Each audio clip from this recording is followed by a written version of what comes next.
कैसे आप सभी। आई होप आप सभी बहुत अच्छे होंगे। आज हम लोग इंपॉर्टेंट टॉपिक देखने वाले हैं जो बहुत बार एग्जाम में पूछे गए हैं, चाहे 11th क्लास हो, चाहे 12th क्लास हो, चाहे ग्रेजुएशन हो, चाहे एमएससी बेस पर हो, बहुत बार एग्जाम में पूछे गए हैं।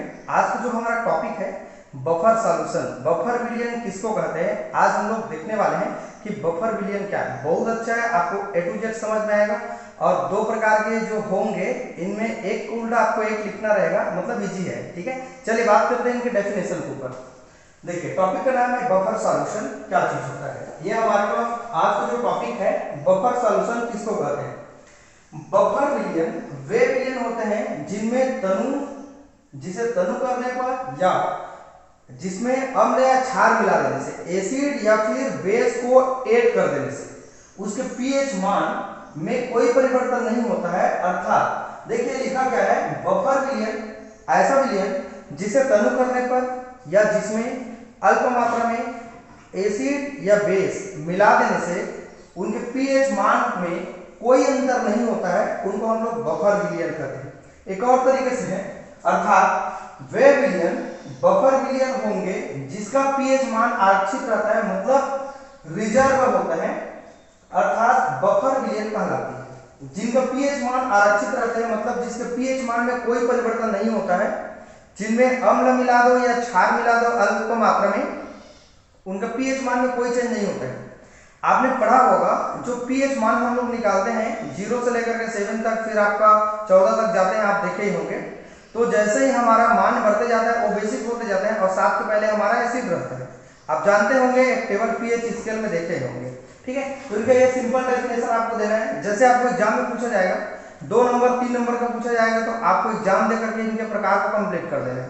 लेकिन अगर यही 5 नंबर 6 नंबर में अगर आपको पूछे जाते हैं तो इनके दोनों प्रकार को भी आपको एक्सप्लेन करना पड़ेगा, राइट ना। ठीक है, चलिए देखिए आगे क्या लिखा है।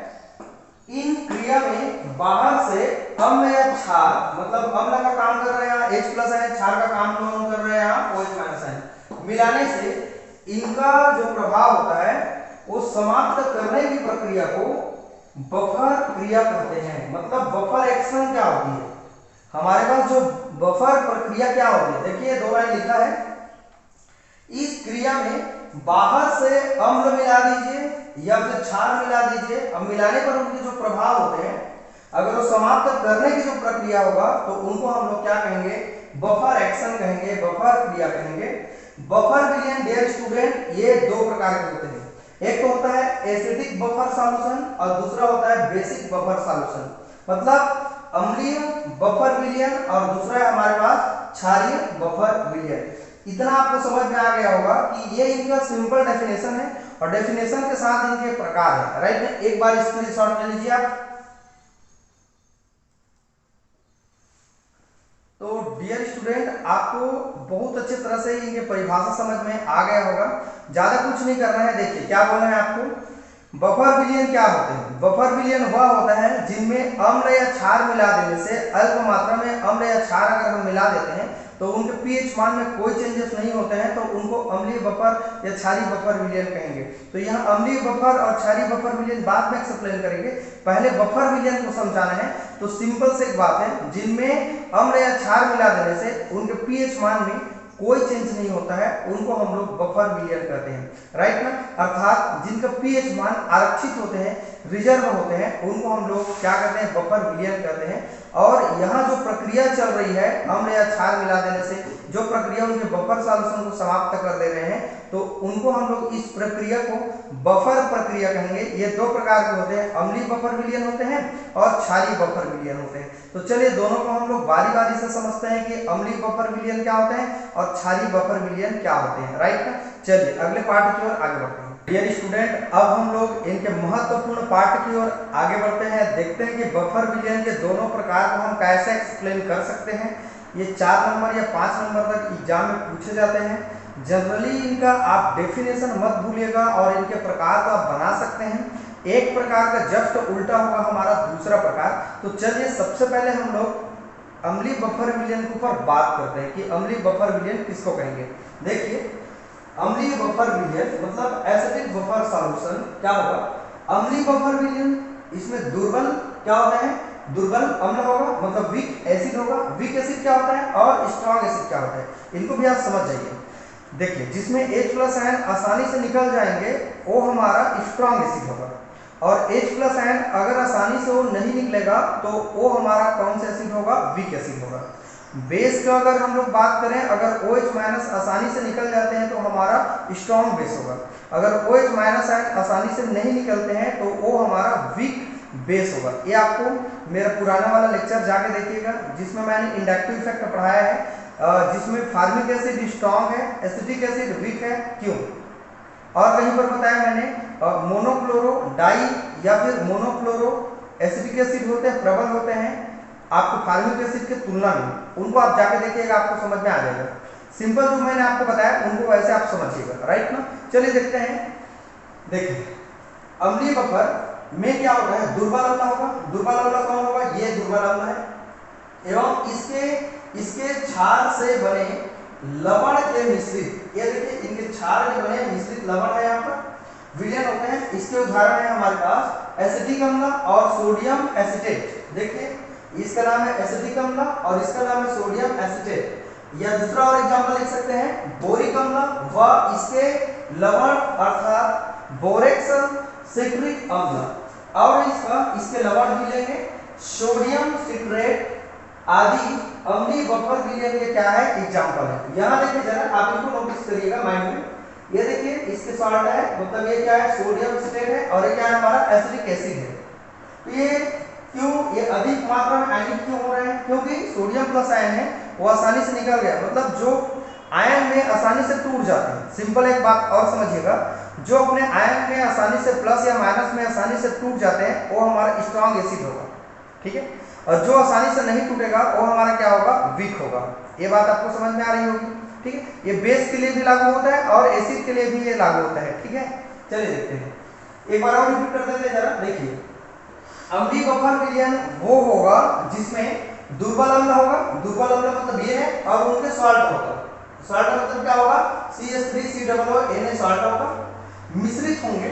एसिटिक अम्ल सोडियम सिट्रेट इसके एग्जांपल है, बोरिक अम्ल और इसके सॉल्ट इसके एग्जांपल है, बोरेक्स सिट्रिक अम्ल और इसके सॉल्ट, और सोडियम सिट्रेट आदि अम्लीय बफर विलयन के क्या एग्जांपल हम लिख सकते हैं। यहाँ पर मैंने दो एग्जांपल लिखा है, इसका नाम है सोडियम एसिटेट, इसका नाम है एसिटिक एसिड।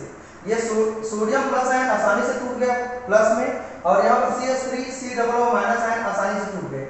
मतलब जो प्लस और माइनस में आसानी से टूट जाते हैं वो हमारे स्ट्रॉन्ग होता है, चाहे एसिड हो चाहे बेस हो। तो यहाँ पर हमने लिखा है अधिक आयनिक लिखा है, राइट ना। दूसरा हमारे पास CH3COOH है, H प्लस आयन टूटा तो जरूर, लेकिन वो कम मात्रा में जब आयनिक हो रहे हैं, कम मात्रा में डिवाइड हो रहे हैं, तो वो हमारा वीक होगा, मतलब ये वीक होगा और ये हमारा स्ट्रॉन्ग होगा। ये बात आपको समझ में आ गई। क्षारीय बफर विलयन जस्ट उनका उल्टा है, ठीक है। देखिए, वहां पर मैंने दुर्बल अम्ल लिया है, तो यहाँ पर मैंने अम्ल को दुर्बल नहीं लिया है, बल्कि जो अम्ल है उनको मैंने क्या लिया है, प्रबल लिया है। और जो क्षार है वहां पर हम लोग क्या लिए थे, प्रबल लिए थे। आप देख सकते हैं इनके प्रबल क्षार कहीं लिखा होगा, देखिए जरा, यहाँ पर लिखा देखिए दुर्बल अम्ल एवं इसके क्षार से बने होते हैं। यहाँ पर लिख लीजिएगा आप लोग प्रबल क्षार ना, प्रबल क्षार से बने लवण के मिश्रित विलयन होते हैं, ठीक है। तो यहाँ पर क्या होगा, जो अम्ल होगा वो हमारा क्या हो जाएगा, प्रबल हो जाएगा। वहां पर अम्ल क्या था, वीक था, और क्षार हमारा वहां पर प्रबल था, यहाँ पर क्या है, ये दुर्बल है। दोनों को उल्टा है एक दूसरे का, राइट ना। अर्थात अम्लीय बफर विलयन में क्या होगा, जो अम्ल होगा वो दुर्बल होगा, क्षार होगा वो क्या होगा, प्रबल होगा। लेकिन क्षारीय बफर विलयन में क्या होगा, जो क्षार होगा वो हमारा वीक होगा, मतलब दुर्बल होगा, और जो अम्ल होगा वो क्या होगा, हमारा प्रबल होगा। और इसके लवण से मिलाकर बनाए जाते हैं। इसके एग्जाम्पल है अमोनियम हाइड्रोक्साइड, यहाँ देख सकते हैं, तथा अमोनियम क्लोराइड यहाँ देख सकते हैं। इस प्रकार के बफर विलयन के क्या एग्जाम्पल है। ये देखिए NH4Cl माइनस आयन क्लोरीन ऋण चार्ज वाला एटम है, यहाँ पर OH माइनस आयन वाला एटम है। तो यहाँ पर क्लोरीन आसानी से टूट गया माइनस में, और NH4 प्लस आयन अमोनियम ये भी अपने प्लस चार्ज में टूट गया, मतलब ये जल्दी से टूट गया, आसानी से टूट गया और ज्यादा मात्रा में टूट गया। तो ये हमारा होगा क्या, प्रबल क्षार होगा, और ये वाला क्या होगा, हमारा दुर्बल क्षार होगा, राइट ना। ये मैं शुरू से समझा रहा हूँ, प्रबल कौन होगा, दुर्बल कौन होगा। आसानी से प्लस और माइनस में टूट जाना प्रबल होगा, और आसानी से न टूटना, इजिली वे में न टूटना हमारा दुर्बल होगा, राइट ना। तो ये दोनों प्रकार को मैंने एक्सप्लेन कर दिया, आई होप आपको समझ में आ रहा होगा। आप स्क्रीनशॉट ले लीजिए। चलिए डियर स्टूडेंट, अब हम लोग बफर बिलियन के महत्व के ऊपर बात करते हैं कि इनका महत्व कहाँ कहाँ पर होते हैं, जो कि बहुत ज़्यादा इंपॉर्टेंट है। आपको डेफिनेशन देना है, उनका प्रकार देना है और इनका महत्व देना है। ये सब मिला के आपको 5 नंबर या 6 नंबर मिलेगा, राइट ना।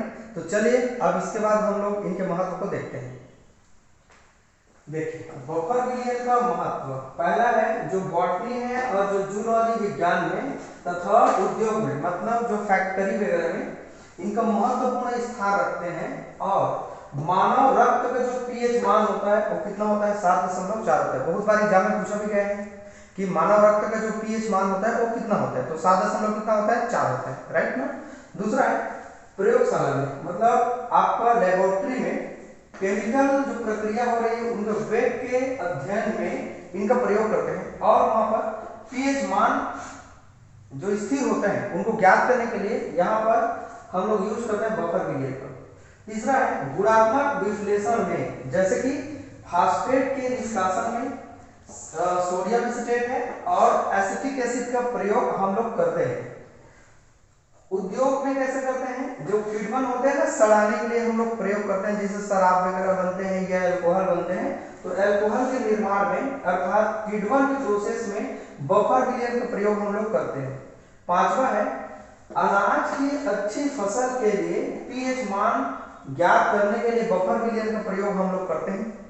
जैसे खेत होते हैं, जो मिट्टी होते हैं, उनका पीएच मान हम लोग ज्ञात करते हैं। तो पीएच मान के ऊपर आपका डिपेंड होते हैं आपका जो फसल होता है।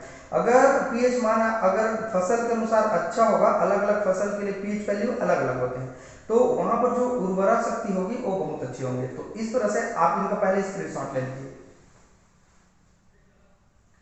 तो इस तरह से डियर स्टूडेंट हमने बफर बिलियन के महत्व को देखा है। चलिए अगले पार्ट में हम लोग मिलते हैं अगले टॉपिक के ऊपर।